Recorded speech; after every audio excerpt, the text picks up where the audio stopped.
curious, and I'm actually genuinely curious here. How many people in this room have a little bit of either resistance to, negative association with, or like Joe says, on somewhere on the continuum with, oh, I just want to be the ideas person and I wish someone else would handle all this marketing stuff? How many people in here have that feeling? Okay. The ones that'll tell the truth. Yeah. Okay, great, awesome. Yeah. So part of why I've been so successful and we're so successful at helping people get results is I realized early on that there were so many big-hearted, amazing people that have great products and services. They really want to make a difference to others. And then when it came to this whole marketing thing, it was like, oh no, I don't want to feel like a used car salesman. I don't want to be aggressive. I don't want to manipulate people in a negative way.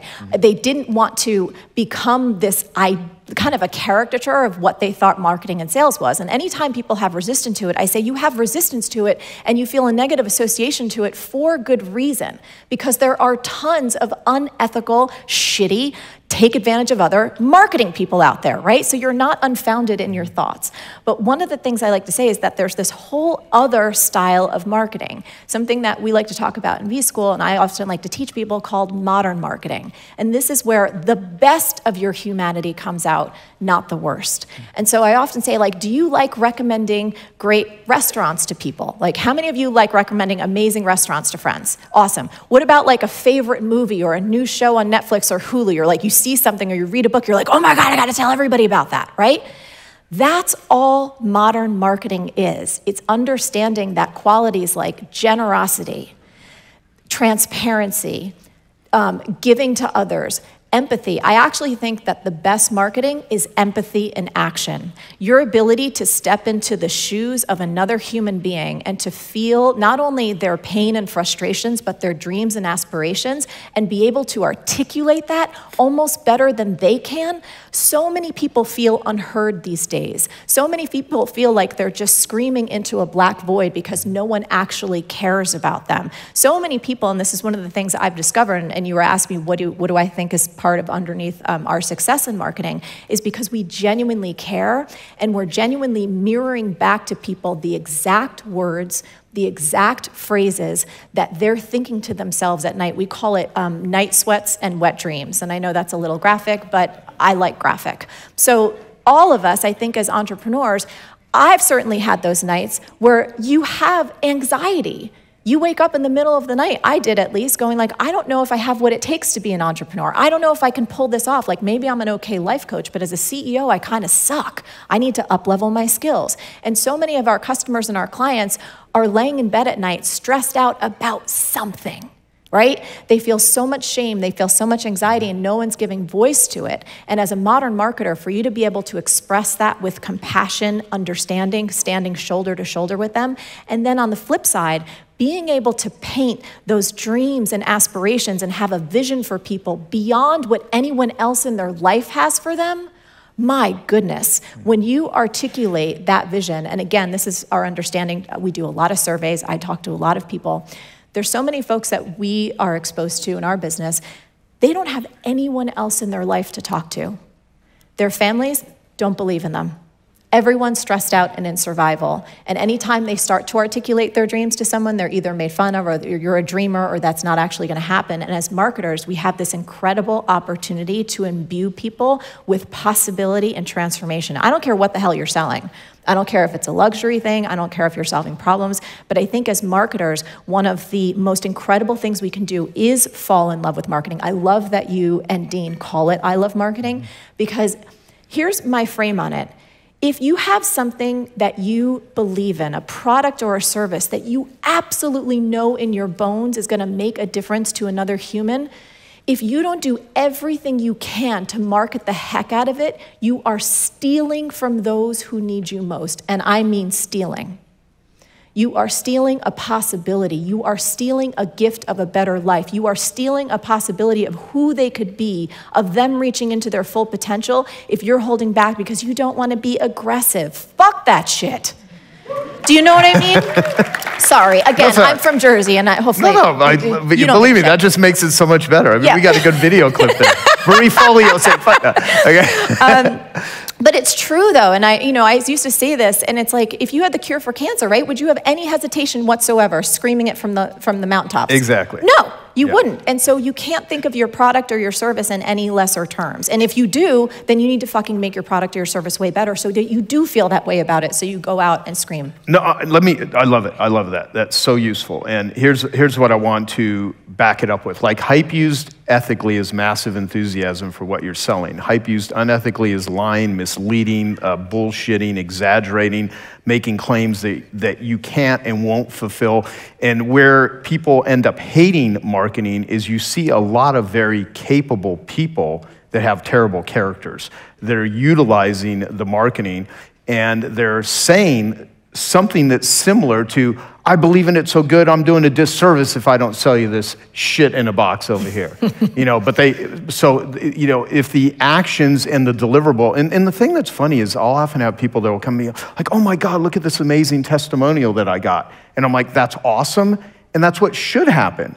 Because if you are not getting that sort of stuff, you need to either take a look at what the hell it is you're selling, that's right, and fix it or improve it. So if you already have people that know, like, trust you, love you, have amazing things to say, then the marketing becomes the amplifier of all of that and how to leverage it. And one of the things, and it took me years to realize that when you just say marketing, people have this really negative connotation with it because everybody has been the victim of some marketing perpetrator, right? Yep. That just lied to them. And so I say that think of selling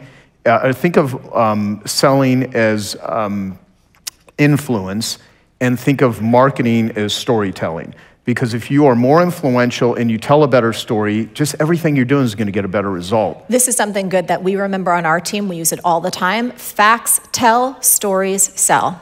Write that one down. Facts tell, stories sell. So many of the times, whenever we're selling any online program, we have a program that's called the Copy Cure, which is all about copywriting, which I love, talk about marketing.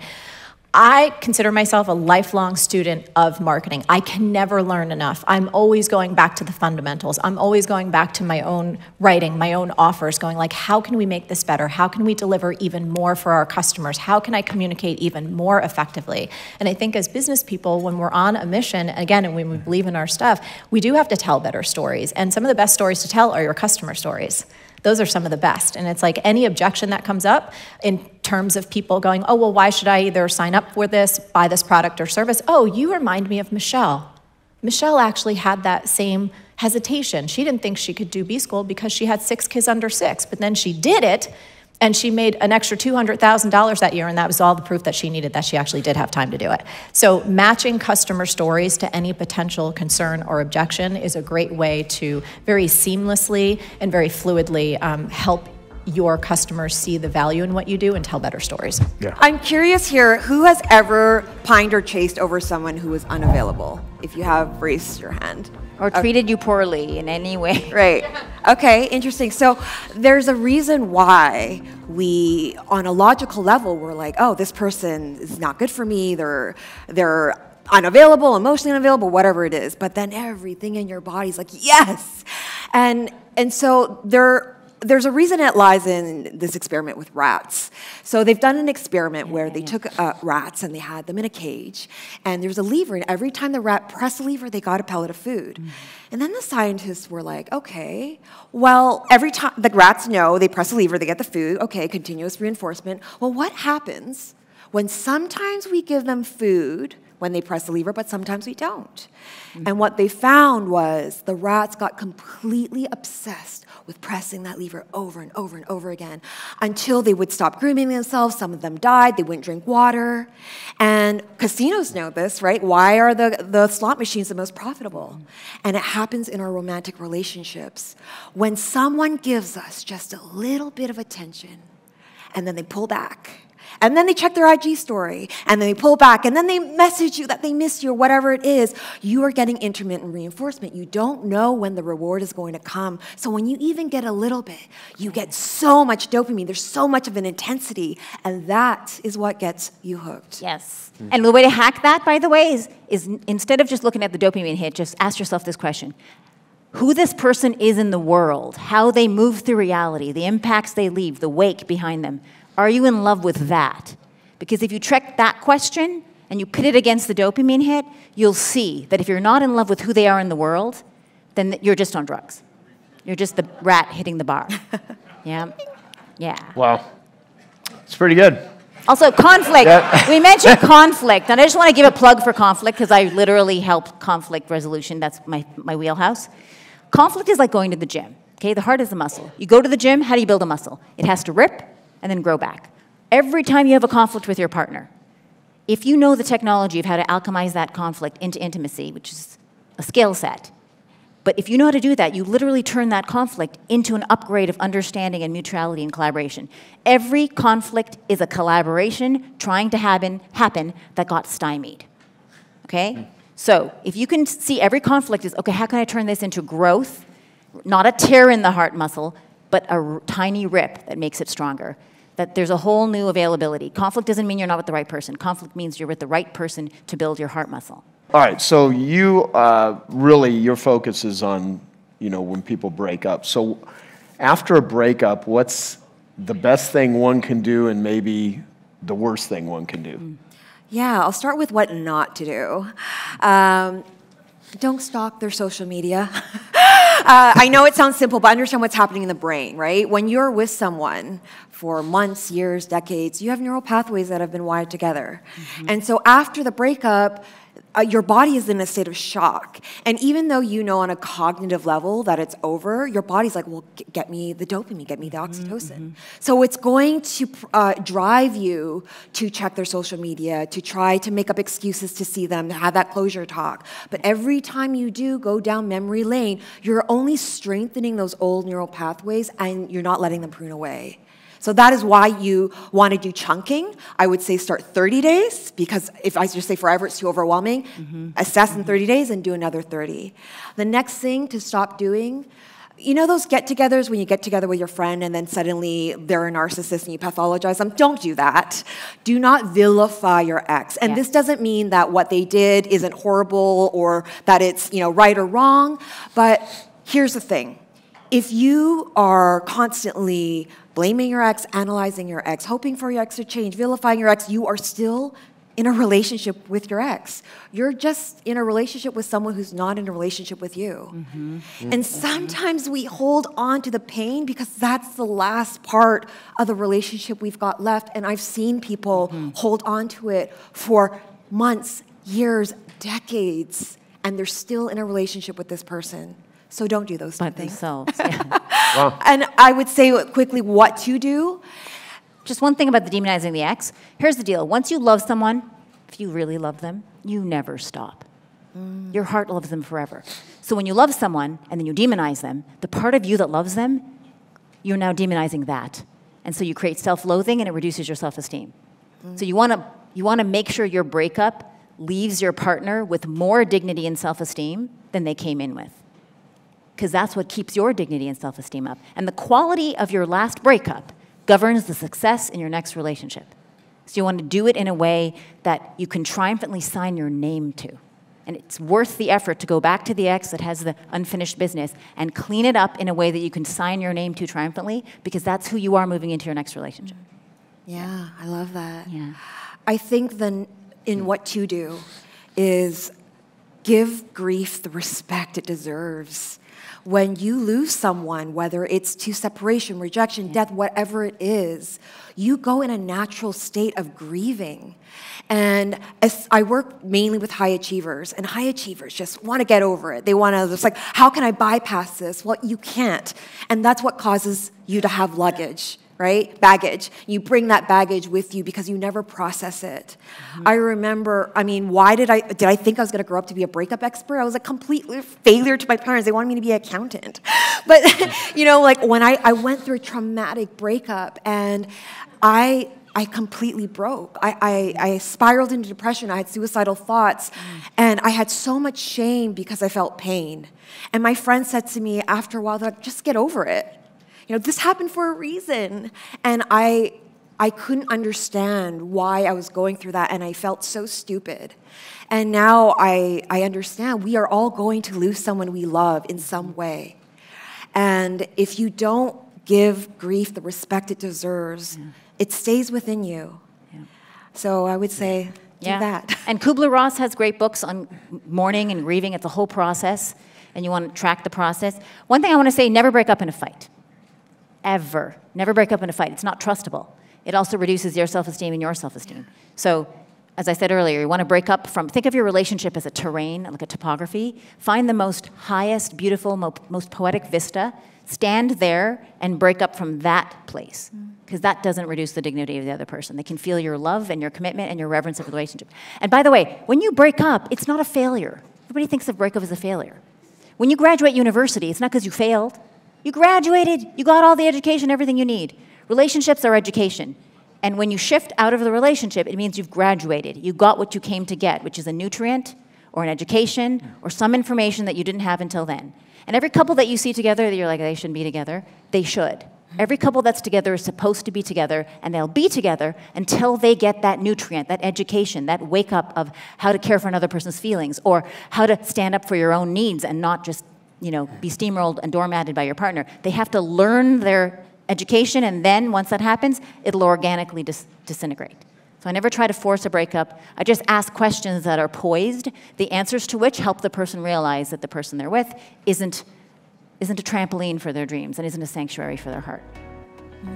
Hey, I hope you're enjoying this video, and I want to let you know that I have a new book that's come out, and if you'd like to get it absolutely free, there's a link below in the description, or you can wait till the end of this video, or you can simply go to joesfreebook.com and you can get a copy there. What is the thought that you have about your business when you're alone and there's no one around? What is the thought I have about? When you think about your business, what is the main thought you're thinking about? Not the one, and be really honest, this isn't the headline one that you want all your customers to know, but this is the one you're actually thinking about. Yeah, that's why I'm not blurting it out. Yeah. What I've learned in the past is there's the seminar answer, right? And then there's the real answer. Yeah, let's pretend like we're not in a seminar. Yeah. Just me and you coaching on the trail, hiking a mountain. What is the thought you have about your own business? And it's a bit of positive and negative, because I love work, but I'll tell you, it's one of the reasons I did my sabbatical is this a game I want to play in? Is this really what I want to do? I tend to, the default mode network often takes me into, I'm sick of this shit. Do I really want to do this stuff? Is the juice worth the squeeze? Do I need to, get someone to help me with these things that I suck at. And I also know my brain often walks into a room and sees everything that's wrong, not everything that's right. Yeah. And so when I'm sitting by myself thinking about where I want my business to be, it's a bit of... No, it's not where you want your business to be. What do I think of my business? When you think about your business, and listen, there's a couple things that came up. He has 15 thoughts, and you all will, right? But what's the one that keeps reoccurring? Pay attention. If it's a question, is the juice really worth the squeeze? If it's a question that keeps coming up, just answer it.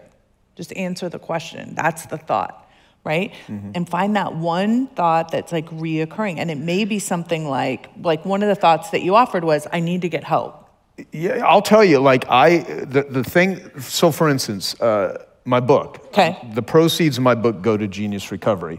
Genius Recovery is not anywhere near developed with a team where I want it to be, but I also feel what a waste of really great marketing skills, which I have, if I just try to sell more shit to people. I feel like I have to do something with this human suffering of this thing called addiction that nearly destroyed my life.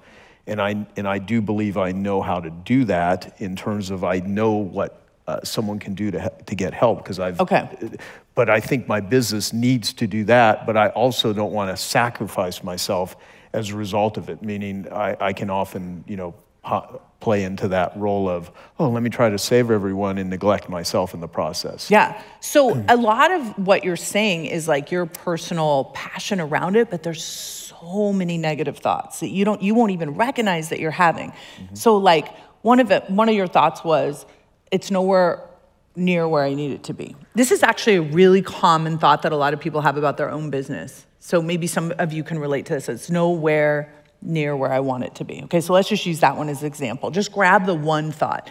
And it doesn't matter, you don't need to judge the thought. Oh, it's positive, it's negative, whatever. None of that matters. Because sometimes positive sounding thoughts, like if they have positive words in them, will trick you. And the way that you know if it's a thought you want to have is when you think that thought, it's nowhere near where I want it to be. How do you feel? Because your thoughts cause your feelings. So when you think that thought, how do you feel?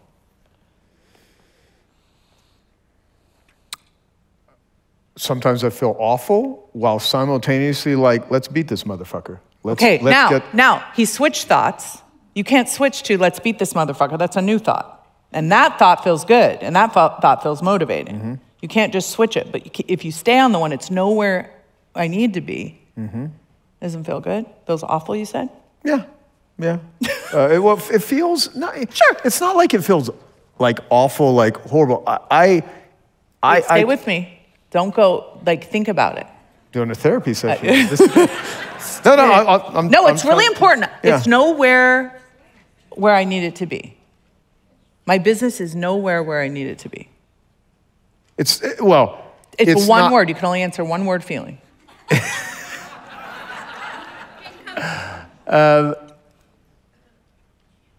I want it to be more. Not it's nowhere near, because I have a great business. I have a great life, and I'm grateful for that. He keeps changing the thought. But I'm saying, so I'm just trying to say that's what's so interesting. It's not the level of awfulness. No, listen, we're not judging this thought. This is just a sentence in your mind. I'm judging myself. You are. It's so good. But listen, you had this sentence. It doesn't feel good. That's all you... Okay. We don't need to change it. We don't need to judge it. Yeah. You didn't do anything just a wrong. Feeling. It's just, yeah, you're right. Right? So just notice when I think, it sounds like you're just stating a fact. Yes. It's nowhere where I want it to be. But you don't even realize that thought, when you think that, makes you feel bad, right? And when you feel bad, you're not going to do great things until you change it. Let's get going with this motherfucker. Then you're going to change it. Right? Yes. So this is so important for all of us to just be aware. These thoughts and that thought, every time you think about that business, is just showing up. You're feeling bad. And you don't even realize that one sentence is robbing you of feeling good and motivated and excited and determined about it. Yes. So it's just like an awareness to understand that thought feels this way. We don't have to try and change it or judge it or whatever. So you were asking me for mind tips. I've talked to crazy successful people and they have thoughts. One guy was his thought was, I'm leaving money on the table. And it was making him feel so immobilized. Yeah. Even though it was true, right? So it's just being aware of that one sentence that you have about your business and then deciding instead what you'd rather think and then thinking that consciously. So what do you want to think when you think about that business?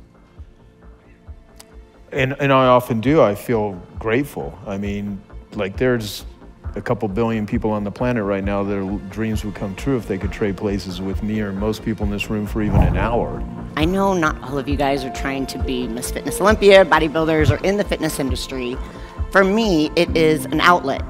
I enjoy it with business. There's so many things. My brain just doesn't shut off.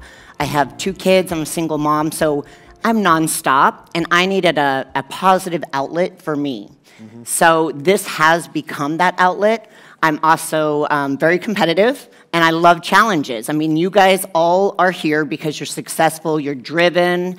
For me, I needed to find something that I could feel success with every day, positive with every day, and something I could control the outcome.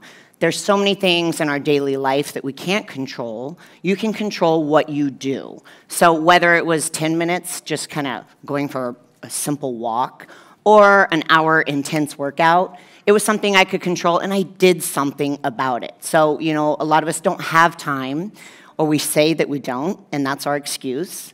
But in reality, who doesn't have 10 minutes? So it's a very productive way to keep your mindset focused on the proper things, to give you that outlet to be positive, and for me, that's what fitness is. Gotcha. Well, let's talk about your exercise routine, and then what do you recommend for, because you train more fitness competitors than any gym is it on the West Coast or across the world? We train the top athletes in our industry.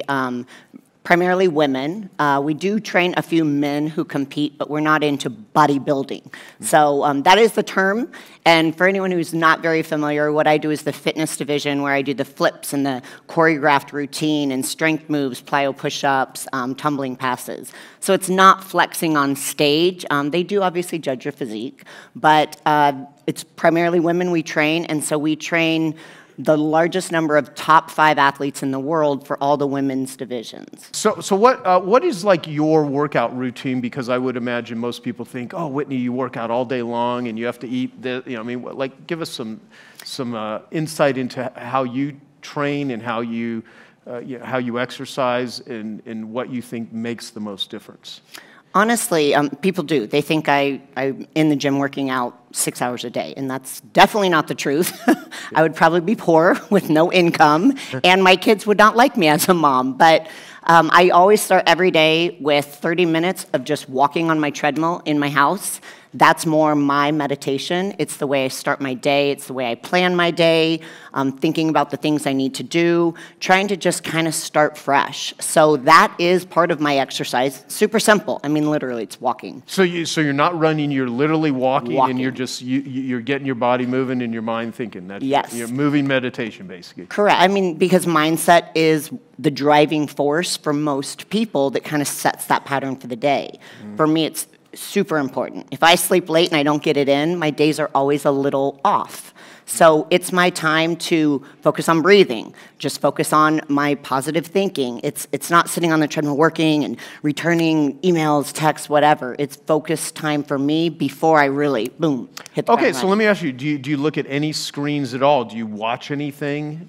I do. For the first 10 minutes, no. I mean, I literally hold on to the rails and I close my eyes and I focus on breathing for the first 10 minutes. Interesting. Okay. That was a game changer for me the first few years, because I'd sit there and I love memes. You and I said. Oh yeah, no, we have the best, most inappropriate memes. Totally. I love totally. it. It's amazing. Yes, but they're the best entertainment. If you're ever having a bad day, just shoot me a text and I'll send you tons of memes and you will definitely cheer up. But I used to start my day reading emails and just trying to be efficient. And it never helped. Yeah. So me setting at least 10 minutes with focused time doing nothing except breathing in silence has helped.